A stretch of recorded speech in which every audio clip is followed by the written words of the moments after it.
जय हिंद। नया टॉपिक शुरू हो गया, प्रोबेबिलिटी। मुझे पता है आप लोगों का increasing decreasing and maximum minimum वाला कॉन्सेप्ट रह चुका है, लेकिन वो प्रोबेबिलिटी के मैं बात करवाऊंगा आपको। बिल्कुल बेसिक से शुरू करेंगे और लास्ट तक साथ चलेंगे। आपको जेई लेवल के क्वेश्चंस भी लगेंगे, डिफेंस के क्वेश्चंस भी लगेंगे। बस स्किप मत करना कोई भी चीज। एक एक छोटी छोटी चीज इंपॉर्टेंट है। हम जो चीजें स्किप कर देते हैं वही चीज हमें बाद में जाके दुख देती है। तो बेसिक मजबूत होना चाहिए। आपने प्रीवियस ईयर के क्वेश्चंस देखे होंगे, सब बेसिक ही आता है। इतना हाई फाई आपका एग्जाम नहीं बनता है। ठीक, बेसिक पर ज्यादा फोकस करना स्टार्ट करते हैं। आज का सेशन पूरी तरीके से बेस्ड है बेसिक पर। बिल्कुल शुरुआत, बिल्कुल नीचे से शुरुआत करेंगे। एक्सपेरिमेंट क्या होता है? ऐसा एक्शन या फिर ऐसा ऑपरेशन, सपोज आपने कोई भी एक्सपेरिमेंट किया, कोई कॉइन उछाला, कोई डाइस थ्रो करा, है ना, तो ये सारे क्या है, ये एक्सपेरिमेंट है। तो एक्सपेरिमेंट हम किसे कहते हैं? जिसमें एक या एक से ज्यादा या फिर दो या दो से ज्यादा आउटकम्स मिले। आउटकम्स मतलब आपने कॉइन टॉस किया तो हमें पता है हेड भी आ सकता है और टेल भी आ सकता है। इसका क्या सेंस हुआ कि हमारे पास दो आउटकम पॉसिबल है। आपने एक डाइस को थ्रो किया तो हमारे पास 1 से लेकर के 6 तक कोई भी आउटकम आ सकता है। तो यहाँ पर हमारे पास दो या दो से ज्यादा आउटकम्स पॉसिबल है। तो ऐसी चीजों को हम एक्सपेरिमेंट कहते हैं। तो बहुत से एक्सपेरिमेंट करते रहते हैं। साइंस लैब में भी हम लोगों ने किए, 11th-12th में, ग्रेजुएशन में भी करते हैं, पोस्ट ग्रेजुएशन में भी करते हैं। तो सब एक्सपेरिमेंट्स है। कुछ भी चीज बन सकती है। लेकिन मैथ्स की दुनिया में, प्रोबेबिलिटी की दुनिया में, हम एक्सपेरिमेंट उसे कहेंगे जिसमें दो या दो से ज्यादा आउटकम पॉसिबल हो। Clear?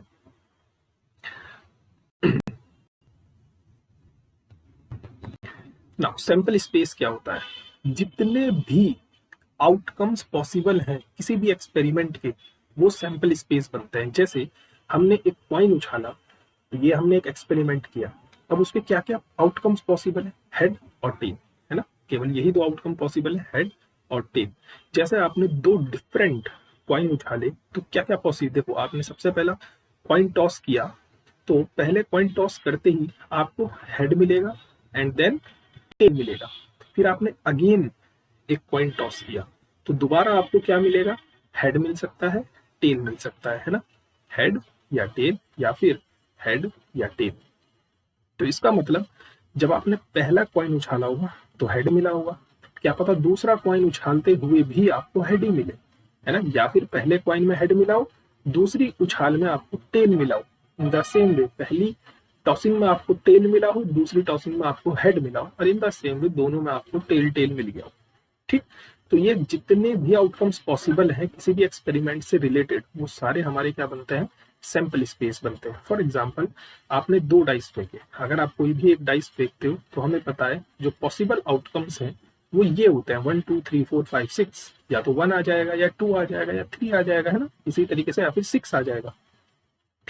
In the same way, अगर आपने दो डाइस एक साथ फेंके तो पॉसिबिलिटी है कि दोनों डाइस में 1 1 आ जाए, है ना। या फिर पहले में 1 ही रहे, दूसरे में 2 आ जाए। ऐसे ही पहले में 1 रहे, अगले वाले में 3 आ जाए, और ऐसे ही करके लास्ट तक कहाँ तक जा सकता है कि पहले में 1 आए और दूसरे में 6 आ जाए। इन द सेम वे, क्या पता दूसरे वाले डाइस में पहले 1 आ जाए और फिर बाद वाले में 1 हो। इन द सेम वे दोनों में 2 2 आ जाए, और इन द सेम 2 या 6 आ जाए। ये प्रोसेस आपकी चलेगी कहाँ तक? क्या पता पहली वाली जो हमने डाइस फेंकी है उसमें 6 आ गया हो और दूसरी वाली डाइस में 1 आया हो। ऐसे ही क्या पता पहली बारी में 6 आया हो, दूसरी बारी में 2 आया हो। In the same way 6,6।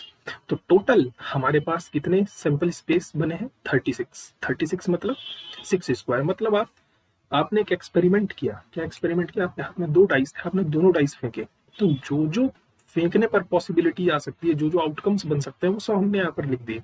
इन्हीं को हम सैंपल स्पेस बोल रहे हैं। ठीक, नेक्स्ट स्टार्ट के बारे में चर्चा कर लेते हैं। ये सब चीजें हम क्वेश्चंस में यूज करेंगे। हमारे पास टोटल 52 कार्ड्स होते हैं, और बेसिकली हमारे पास दो ही कलर के कार्ड होते हैं, रेड और ब्लैक। ठीक, ब्लैक में भी दो टाइप की वेराइटियां होती है, एक स्पेड और एक क्लब। स्पेड कुछ इस टाइप का रहता है जिसको हुकुम का पत्ता बोलते हैं, और क्लब कुछ इस टाइप का पत्ता होता है जिसको हम चिड़ी का पत्ता कहते हैं। ठीक, ये दोनों ब्लैक कलर के होते हैं। ये दोनों किस कलर के होते हैं? ब्लैक कलर के। ठीक, उसके बाद हर्ट। हर्ट आपका रेड कलर का होता है। ठीक, ये आपका हार्ट हो गया, और एक होता है आपका डायमंड। तो ये 4 टाइप के पत्ते, 4 टाइप के कार्ड्स हमारे पास होते हैं, ब्लैक और रेड। ब्लैक में भी 2 वैरायटी, स्पेड, क्लब, और रेड में भी 2 वैरायटी, हार्ट और डायमंड। सबके पास इक्का होता है, ठीक। फिर उसके बाद दुग्गी, फिर 3, फिर 4, फिर 5, फिर 6, फिर 7, सभी में ये क्रम चलता रहता है। इसके बाद 8 होता है, 9 होता है, 10 होता है। ये सारे इक्के को छोड़कर ये सारे जो होता है हमारे पास, दीज आर नंबर्स। ये क्या होता है? नंबर्स होता है। देन इसके बाद आता है जे। इसके बाद कौन आता है? J. J, then Q, queen, and then K, king. ठीक, ये तीनों जो कार्ड होते हैं, जे, क्यू और के, इनमें फेस बना हुआ होता है, इसलिए इनको हम फेस कार्ड कहते हैं। This is what? This is face card. तो अगर मैं बात करूं तो मेरे पास रेड, ये दोनों ब्लैक कलर के हैं, स्पेड और क्लब। तो मेरे पास ब्लैक कलर के कितने फेस कार्ड होते हैं? 6। 3 और 3 6। रेड कलर के कितने फेस कार्ड होते हैं? 6। और ओवरऑल मेरे पास जो फेस कार्ड है, वो टोटल फेस कार्ड कितने होते हैं? 12 फेस कार्ड होते हैं। ठीक है, तो ये सब चीजें आपको पता होनी चाहिए, क्योंकि जब हम क्वेश्चंस करेंगे तो ये सब पता होना चाहिए भाई। इस इक्के को हम क्या बोलते हैं? इक्के को हम एस बोलते हैं, एस, ए सी ई एस। ठीक, इक्के को एस बोलते हैं। बाकी आपके फेस कार्ड कितने? जे, क्यू, के। हर एक वैरायटी के पास 3 टाइप के फेस कार्ड एग्जिस्ट करते हैं। ठीक, तो ओवरऑल हमारे पास ये 52 कार्ड्स हो गए। ठीक, 52 कार्ड्स हो गए। हर एक वैरायटी के पास 13 कार्ड्स हैं, 13, 13, 13 एंड 13। ठीक, सो एक झूठ मूठ का क्वेश्चन कर लेते हैं सैंपल स्पेस से related. If a coin is tossed, हमने एक कॉइन उछाला। जैसे ही हम एक कॉइन को उछालेंगे तो हमें पता है या तो हेड आएगा या टेल आ जाएगा। ठीक है, आगे इफ इट शोज हेड, अगर आपको हेड मिलता है, सपोज मुझे ये हेड मिला, ये हेड मिलते ही हमने क्या अगला काम किया? Then again a coin is tossed, दोबारा आपने एक कॉइन उछाला। सपोज आपको हेड मिल गया, तो हेड मिलते ही आपने एक बार फिर कॉइन उछाला, तो आपको हेड और टेल मिला होगा।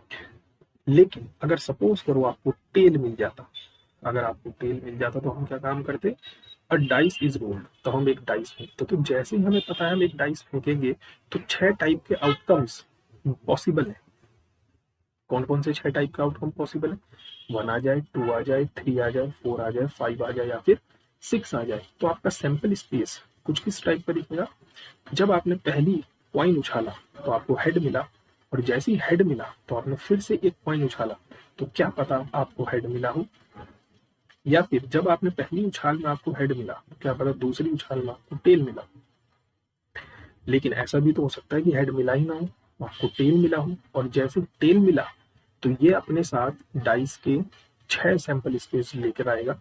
मतलब T1, T2, T3, T4, T5 and T6। तो ये आपका ओवरऑल सैंपल स्पेस बन गया। अच्छा, बहुत से स्टूडेंट का डाउट ये होगा कि जब हमने दूसरी उछाल में करा और सपोज मुझे हेड मिल गया, तो यहाँ पर दोबारा से हम एक वो उछाल सकते हैं कॉइन, क्योंकि हमें हेड मिलता रहेगा, और इसी तरीके से ये प्रोसेस आगे बढ़ती जाएगी। सो रिमेंबर, सेट के अंदर रिपीटेशंस अलाउ नहीं होता है, रिपीटेशन सेट के अंदर अलाउ नहीं होता है। ठीक, जब आप यहाँ से आगे फर्दर काम करोगे तो रिपीटेशंस मिलने शुरू हो जाएंगे सेट के अंदर, तो उन सबको हम रिमूव कर देंगे। ठीक, नेक्स्ट बढ़ते हैं आगे। इवेंट क्या होता है? What is event? So event is a subset of sample space. मतलब जो भी आपका सैंपल स्पेस है, सैंपल स्पेस कैसे बनता है? सैंपल स्पेस बनता है एक्सपेरिमेंट से। एक्सपेरिमेंट के जितने भी आउटकम है पॉसिबल, वो सब अगर हम कलेक्ट कर लें तो वो सैंपल स्पेस है। उन सैंपल स्पेस में से अगर आपने कोई सबसेट निकाले हैं तो वो इवेंट है। वो क्या है? इवेंट है। ठीक, जैसे फॉर एग्जांपल मैंने डाइस फेंका, तो डाइस फेंकना एक एक्सपेरिमेंट हुआ। ठीक है, जैसे ही आपने डाइस फेंका, वो एक एक्सपेरिमेंट हुआ। उस एक्सपेरिमेंट से रिलेटेड जितने भी पॉसिबल आउटकम है, ये सारा सैंपल स्पेस बना। इस सैंपल स्पेस का अगर मैं कोई सबसेट उठा लूं, से 1, 3, 5, तो ये A is a subset of S. इसी ए को मैं बोल रहा हूँ ये इवेंट है। ये क्या है? इवेंट है। ठीक, अच्छा, इवेंट में भी दो टाइप की पॉसिबिलिटीज आ जाती हैं। तो श्योर इवेंट मतलब जिसका होना डेफिनेटली है ही है कि होगा ही होगा, श्योरिटी है। फॉर एग्जाम्पल मैंने कॉइन उछाला और मैंने बोला हेड या टेल में से कुछ भी आ सकता है, तो ये श्योर इवेंट है ना, क्योंकि आप कॉइन उछालोगे या तो हेड आएगा। मैं एंड का यूज नहीं कर रहा हूँ ना, मैं क्या कह रहा हूँ, मैंने कॉइन उछाला, मुझे हेड मिलेगा या टेल मिलेगा, बिल्कुल श्योर इवेंट है, हेड या टेल ही मिलेगा। इम्पॉसिबल इवेंट क्या होता है, जिसका होना पॉसिबल ही ना हो। मतलब मैं आपसे कहूँ कि मैंने एक कॉइन उछाला और मुझे 6 मिला, तो पॉसिबल ही नहीं है, क्योंकि कॉइन उछालेंगे हम तो हमें या तो हेड मिलेगा या फिर टेल मिलेगा। सो ऐसे इवेंट इम्पॉसिबल इवेंट होता है। और कन्वीनियंस के लिए मैं एक काम कर देता हूँ, जो श्योर इवेंट होता है उसकी प्रोबेबिलिटी 1 होती है, और जो इम्पॉसिबल इवेंट होता है उसकी प्रोबेबिलिटी 0 होती है। अभी प्रोबेबिलिटी की चर्चा जस्ट इसके बाद है, लेकिन जो पॉइंट टू बी रिमेंबर है कि जो श्योर इवेंट है उसकी प्रोबेबिलिटी 1, जो इम्पॉसिबल इवेंट है उसकी प्रोबेबिलिटी 0। ओके, तो नेक्स्ट बहुत इंपॉर्टेंट तीनों चीजें क्वेश्चंस में हर बार बार बार ये चीजें देखने के लिए मिलेंगी आपको। Equi probable event, equi probable event का मतलब ऐसे इवेंट, नाम से ही पता चल रहा है, जो इक्वल हो, जो सेम हो, है ना, उनको हम इक्वी प्रोबेबल इवेंट कहेंगे। Two event are said to be equi probable if their chances of happening, जिनके होने के चांस सेम हो। जैसे हमने कॉइन उछाला तो हेड आने के उतने चांसेस हैं जितने टेल आने के चांसेस हैं, तो ये क्या है, इक्वी प्रोबेबल इवेंट है। जैसे हमने एक डाइस फेंका तो 1 आने के उतने ही चांसेस हैं जितने 2 आने के हैं, 1 आने के उतने ही चांसेस हैं जितने 3 आने के चांसेस हैं, है ना। तो ये सब अपने आप में क्या है, इक्वली प्रोबेबल इवेंट है। इन्हीं को हम इक्वली लाइकली इवेंट भी कहते हैं। इक्वली लाइकली इवेंट मतलब ऐसे इवेंट जिनके आने के चांस पूरे 50-50 हो, की पॉसिबिलिटी है, कुछ भी हो सकता है, ठीक है। म्यूचुअली एक्सक्लूसिव, ऐसे इवेंट जिसमें एक का होना दूसरे वाले को इफेक्ट ना करे, ठीक। Two event are said to be mutually exclusive if they have nothing in common. Nothing in common का मतलब, सपोज मैंने एक डाइस फेंका और मैंने एक सैंपल डाइस फेंका, मैंने एक एक्सपेरिमेंट किया, डाइस फेंका, डाइस फेंकने के बाद मैंने एक सैंपल स्पेस लिखा 3 to 6। अब मैं एक इवेंट लिखा मैंने ए, कि मैंने सारे ऑड नंबर्स कलेक्ट कर लिए 1 3 5, है ना। और एक दूसरा इवेंट मैंने लिखा जिसमें मैंने सारे इवन नंबर्स कलेक्ट कर लिए। तो इन दोनों इवेंट में कुछ भी कॉमन नहीं है, तो ऐसे इवेंट को हम म्यूचुअली एक्सक्लूसिव कहते हैं। या फिर मैं ये कह सकता हूँ कि इसका होना इस पर कोई इफेक्ट नहीं डालता, क्योंकि अगर मुझे एक ऑड नंबर मिला तो इस पर इस चीज का कोई असर नहीं पड़ेगा, क्योंकि इसके पास सारे इवन नंबर्स हैं। मीन्स मैं ये कह सकता हूँ कि A intersection B is empty set, मतलब ए और बी डिसजॉइंट सेट होंगे। डिसजॉइंट सेट क्या होता है, ऐसे सेट जिनका इंटरसेक्शन एम्प्टी बनता है। तो म्यूचुअली एक्सक्लूसिव, जिनमें कुछ भी कॉमन ना हो या फिर एक का होना दूसरे वाले को इफेक्ट ना दे। एग्जॉस्टिव, उन सारे ऐसे इवेंट्स का कलेक्शन जो जिनका यूनियन पूरा sample space they they, exhaustive event. For example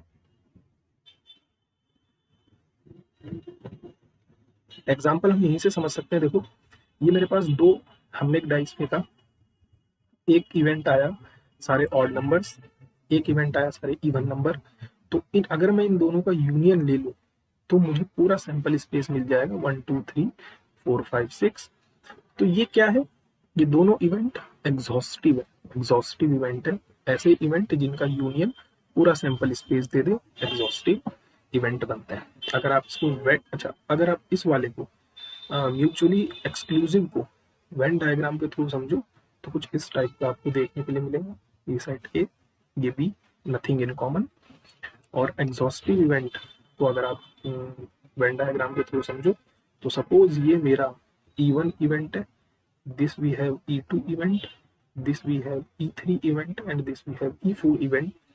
और अगर मैं इन चारों का यूनियन ले लूं तो मुझे पूरा ये ग्रीन कलर का सैंपल स्पेस मिल जाएगा।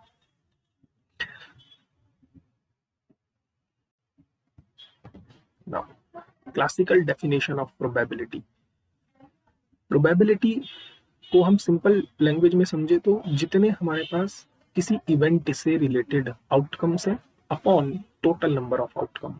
So number of element in favour of A means event, किसी भी इवेंट के फेवर में जितने भी एलिमेंट है upon total number of outcome means m upon m। m क्या बता रहा है यहाँ पर, इस इवेंट के फेवर में कितने एलिमेंट है, और n क्या बता रहा है कि कितने टोटल आउटकम है। अगर m फेवर के हैं, अगर m फेवर के हैं तो नॉन फेवरेबल कितने होंगे, टोटल में से फेवर वाले हटा देंगे तो ये नॉन फेवरेबल इवेंट आ जाएंगे। ठीक, अच्छा एक चीज और, यहीं से मैं एक चीज और बोल सकता हूँ, पी ई ए मेरा क्या है, किसी भी इवेंट के होने की प्रोबेबिलिटी m अपॉन n है। अच्छा मैंने ये बोला कि किसी भी इवेंट के ना होने की प्रोबेबिलिटी क्या होगी, ना होने की प्रोबेबिलिटी को मैं ए बार से डिनोट कर रहा हूँ।